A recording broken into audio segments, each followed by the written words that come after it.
애틀랜타 라디오 코리아 10월 13일 목요일 오늘의 한 뉴스입니다. 미국의 소비자 물가가 지난달에도 전망치보다 높은 수준으로 오른 것으로 나타났습니다. 특히 에너지와 식료품을 제외한 근원 물가 지수가 40년 만에 최대폭의 상승을 기록해 인플레이션이 오래 지속할 가능성을 내비쳤습니다. 미 노동부는 오늘 9월 소비자 물가 지수가 전년 동월보다 8.2%, 전월보다 0.4% 각각 올랐다고 밝혔습니다.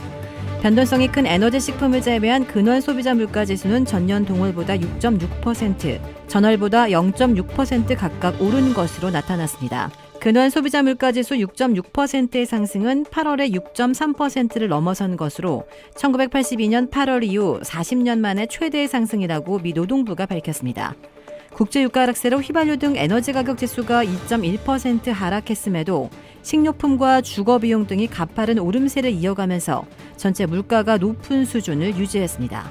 이렇게 심각한 인플레이션 상황이 재확인됨에 따라 미 중앙은행인 연방준비제도가 공격적인 금리 인상 기조를 유지할 가능성이 더욱 커져 내달 4연속 금리를 0.75%포인트 인상할 것이라는 전망이 힘을 싣고 있습니다.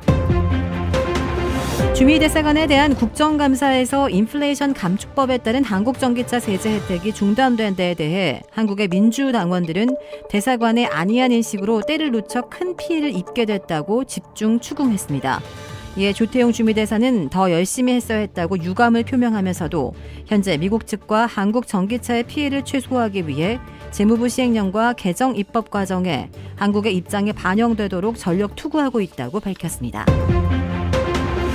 조지아주의 역사상 최대 해외 투자 프로젝트인 현대 전기차 공장이 오는 10월 25일 착공식을 거행합니다. 사바나 경제개발청은 3,000에이커에 이르는 공장 부지에서 현대차 관계자들과 조지아 주정부와 사바나 정부 고위 관계자들이 모여 10월 25일 착공식을 거행한다고 발표했습니다.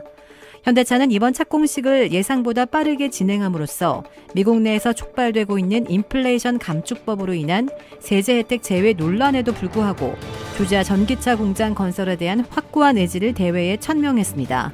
공식적인 착공식은 오는 10월 25일 오전에 거행되며 그 이후 11시 45분부터 오후 3시 30분까지 N마켓 아레나에서 열리는 커뮤니티 행사에서는 현대차의 최신 제품과 기술들을 선보이는 이벤트가 열릴 예정입니다.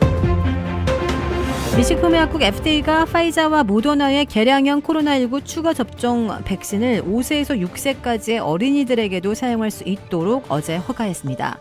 FDA는 세 백신 가운데 파이자는 5세 이상, 모더나는 6세 이상에게 접종할 수 있도록 승인해 접종 자격을 사실상 전 연령대로 확대한 것입니다. 접종 시기는 기존 백신을 이용한 2회 기본 접종이나 마지막 추가 접종 날짜로부터 최소 2개월이 지난 뒤로 지정했습니다.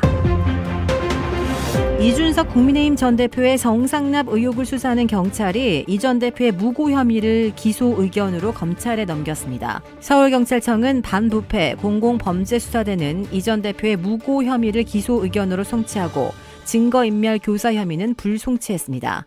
이 전 대표는 성상납 의혹이 사실인데도 관련 의혹을 제기한 가로세로 연구소 강용석 변호사와 김세희 전 기자를 허위사실 유포에 의한 명예훼손 혐의로 고소했다는 혐의를 받습니다.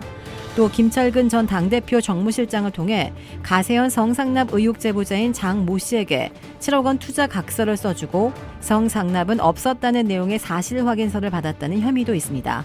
결국 경찰은 이 전 대표의 무고죄가 성립한다고 보면서 성상납 의혹도 허위사실이 아니라고 판단한 것으로 보입니다.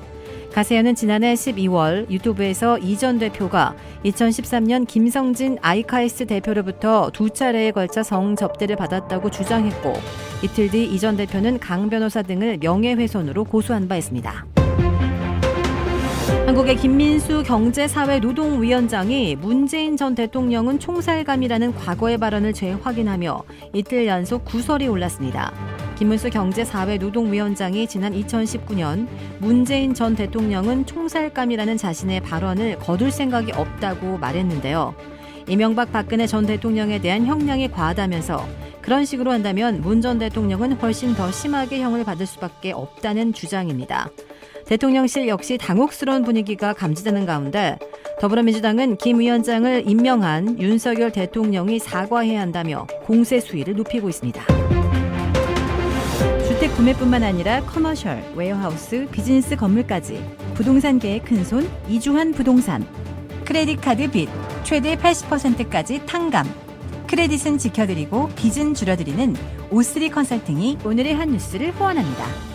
이상 애틀란타 라디오 코리아 10월 13일 목요일 오늘의 한 뉴스의 고지선이었습니다.